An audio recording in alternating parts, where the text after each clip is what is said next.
اچھا خواب اللہ رب العزت کی طرف سے ایک قسم کی بشارت ہے، اس پر شکر ادا کرنا چاہیے۔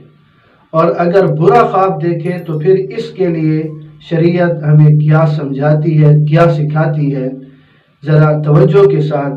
اس کو بھی سن لیں کہ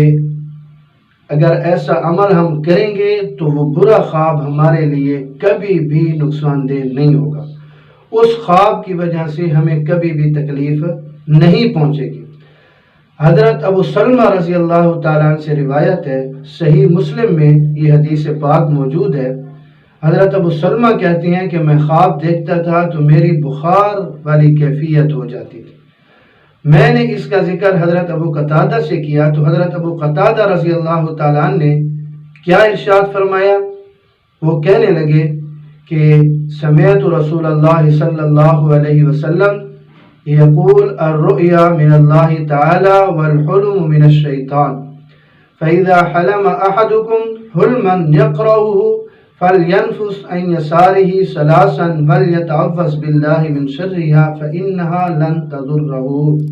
کہ میں نے جناب رسول اللہ صلی اللہ علیہ وسلم سے سنا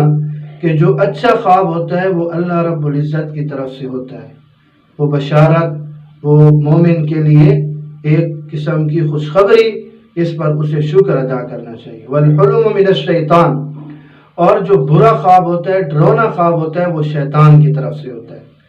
اگر کسی کو برا خواب آئے، ڈرونا خواب آئے تو حدیث پاک میں جناب رسول اللہ صلی اللہ علیہ وسلم نے کیا تلقین فرمائی ہے کہ برا خواب دیکھتے ہوئے، ایسا خواب جو اس کے لیے ناپسندیدہ ہو،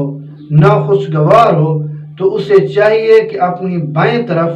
تھو تھو کر دے اور اعوذ باللہ من الشیطان الرجیم پڑھ لے تو فإنہا لن تضرہ، ایسا عمل کرنے کی صورت میں وہ برا خواب اس کے لیے کبھی بھی نقصان کا باعث نہیں بنے گا۔